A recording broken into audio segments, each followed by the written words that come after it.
Assalamualaikum warahmatullahi wabarakatuh. A'udzubillahi minasyaitonirrajim. Bismillahirrahmanirrahim. Wassalatu wassalam ala sayyidina anbiya'i mursalin wa ala alihi washabihi ajmain walhamdulillahirabbil alamin.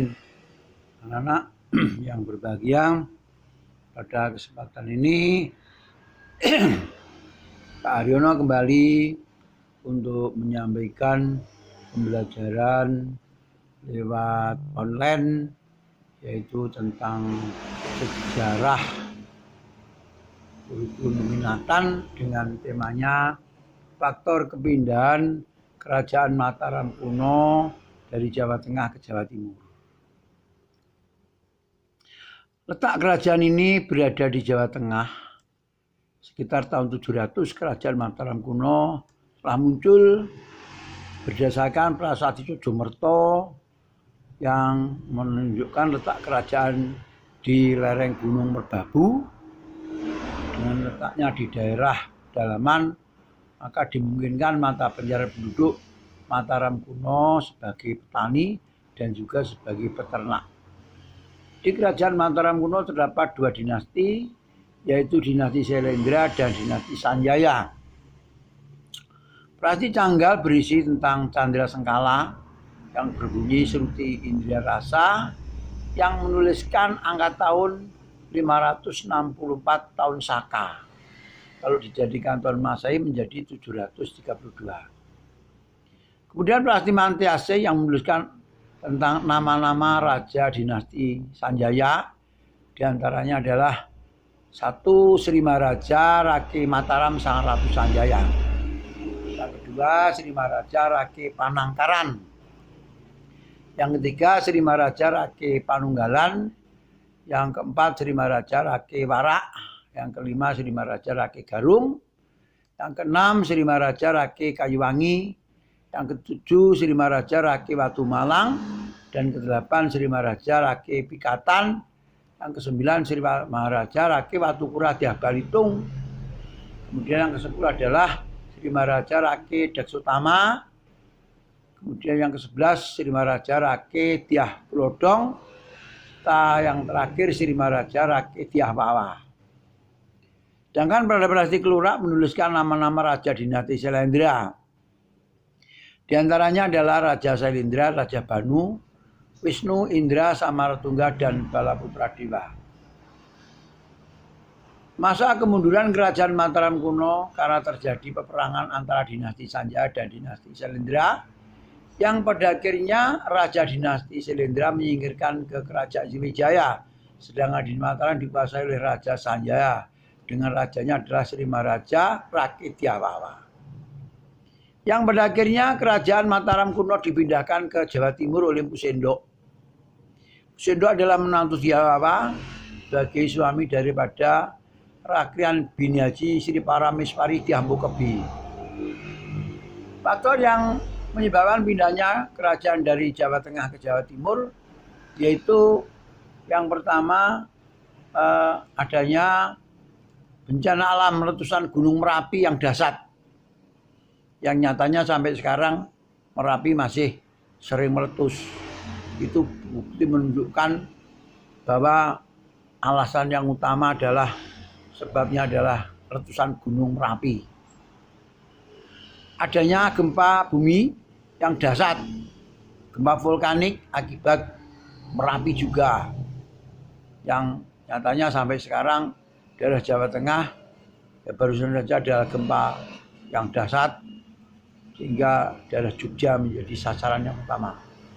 Yang ketiga, banjir akibat lahar dingin dari letusan Merapi yang merusak beberapa bangunan di Kerajaan Mataram kuno. Yang keempat, terjadi pandemi yang seperti sekarang ini, dilanda wabah penyakit yang meresahkan rakyat di Mataram. Jadi berdasarkan prasasti Tembalang, kerajaan dipindahkan ke Jawa Timur di lembah Sungai Berantas, yaitu di Ranjombang, yang berusaha memindahkan di bawah pimpinan Mpu Sendok. Kerajaan dinamakan Medang Kemulan sebagai raja yang pertama dalam Mpu Sendok dan bergelar Sri Maharaja Rake Hino Mpu Sendok Sri Isyana Wikrama Dharma Tunggawijaya. Kerajaan Medang Mulan di Jawa Timur. Nama Medang muncul kemudian dalam prasasti Anjuk Ladang yang ditemukan di Anjuk yang berupa Jaya Stamba, menunjukkan tanda kemenangan keberhasilan Mpu Sindok memindahkan pusat kerajaan Mataram kuno dari Jawa Tengah ke Jawa Timur. Dan juga di dalam prasasti Sengguruh dan prasasti Paradah yang beberapa prasasti yang ditemukan di Jawa Timur. Sebagai akibatnya, para sejarawan cenderung mengidentifikasi periode Jawa Timur tahun 929 sampai 1016 Masehi.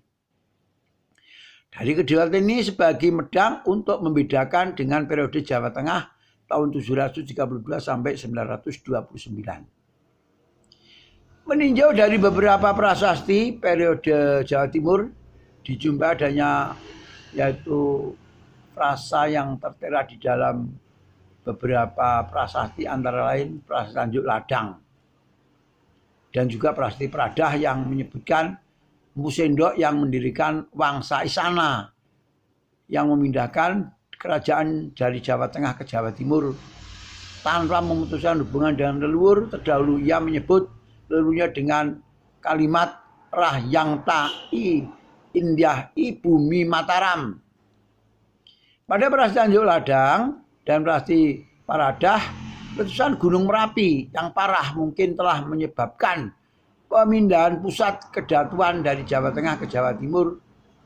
Sehingga sejarawan menyatakan bahwa beberapa waktu pada masa pemerintahan Dyah Wawa dari Bumi Mataram tahun 924 sampai 929. Gunung Merapi meletus dan menghancurkan ibu kota Mataram kuno.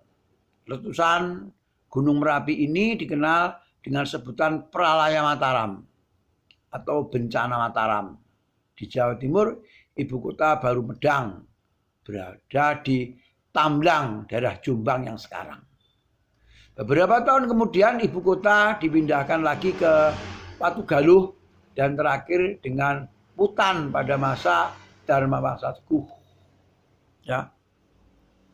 Kemudian di Jawa Timur dia mendirikan dinasti Isana sebagai Raja Medang Mulan.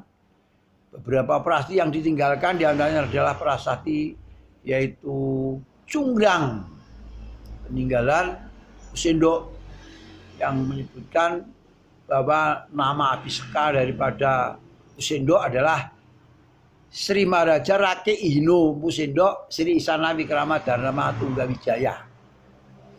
Pada prasasti Cunggrang juga menyebutkan tentang tempat di mana pindahnya kerajaan dari Jawa Tengah ke Jawa Timur di Lembah Sungai Berantas. Dari situ juga ditegaskan dalam prasasti Tamblang. Prasasti Tamblang menyatakan bahwa pusat kerajaan di Lembah Sungai Berantas, yaitu di daerah Tamblang. Di Jombang masih ada namanya Desa Tambalang. Ya, itu menunjukkan desa kuno. Ada prasasti Walandit yang menyebutkan bahwa Mpu Sindok sebagai pendiri dinasti Isana memiliki seorang putri yang bernama Sri Isana Wikrama Dharma Tunggadewi yang bersuamikan Dyah Lokapala. Pengganti daripada Mpu Sindok nanti adalah Dyah Lokapala. Dengan Dyah Lokapala memiliki seorang anak yang bernama Makuta Wangsawardhana. Makuta Wangsawardhana memiliki keturunan bernama Dharma Wangsa Teguh dan adiknya Mahendra Datta. Karena Mahendra Datta itu suaminya adalah Pangeran Udayana dari Bali, menurunkan seorang anak yang bernama Erlangga. Dharma Wangsa Teguh sendiri punya anak yang bernama Sri Parameswari.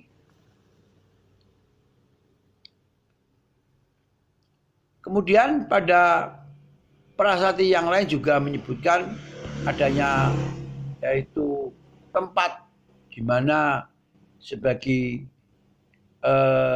pemeluk agama Hindu Wisnu, Mpu Sindok telah membangun sebuah tempat peribadatan. Itu diterangkan dalam prasasti yaitu Jrudru ada prasasti Jodo. Samping juga prasasti Balandit, juga ada prasasti Turian yang ditemukan di daerah Malang Selatan. Itu menyebutkan bahwa wilayah masyarakat Turian yang menunjukkan kebaktiannya kepada sang raja, makanya desa Turian diangkat sebagai desa swatantra. Rakyat bebas membayar pajak karena kesetiaan rakyat kepada raja. Itu diterangkan dalam prasasti Turian. Dalam prasasti Turian itu juga menuliskan nama Abhiseka Pusendok Sri Isana Wikrama Dharma Tunggawijaya. Sri Maharaja Rake Ino Pusendok Sri Isana Wikrama Dharma Tunggawijaya. Ya, itu.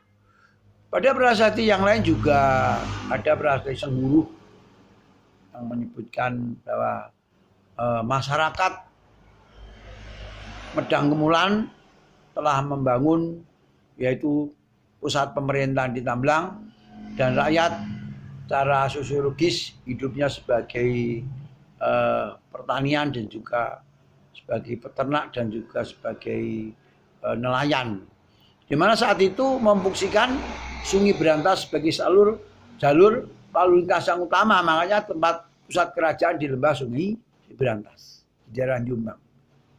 Dulu tempat yaitu pelayaran Sungai Berantas sebelum adanya bangunan-bangunan bendungan begitu, Sungai Berantas masuk orisinil sehingga pelayaran perahu-perahu itu bisa sampai ke daerah itu Jaring. Kalau daerah Blitar Jaring. Itu dulu ceritanya pelabuhan di daerah Blitar itu Jaring. Dan juga di Kediri juga ada, ya. Itu menunjukkan bahwa pada zaman dulu transportasi belum begitu maju seperti sekarang, ada kemajuan otomotif dan sebagainya. Zaman dulu sebagai kendaraan adalah perahu dan juga binatang, kuda, pedati, ya itu untuk semacam transportasi saja. Yang kemudian pada masa pemerintahan Pusendok dilanjutkan yaitu pada masa pemerintahan Dyah Lokapala. Karena itu tidak banyak meninggalkan prasasti. Ya. Baru zaman Dharmawangsa Teguh, Sri Ananta Wikrama Dharma Tunggawijaya itu ada meninggalkan beberapa prasasti. Ya. Kemudian sampai di sini dulu yang perlu saya sampaikan, dan nanti kita sambung pada masa pemerintahan Dharmawangsa Teguh dan Erlangga. Sekian yang perlu saya sampaikan, mudah-mudahan bermanfaat dan berguna bagi Anda sekalian. Akhirul kalam, wabillahi taufik wal hidayah. Wassalamualaikum warahmatullahi wabarakatuh.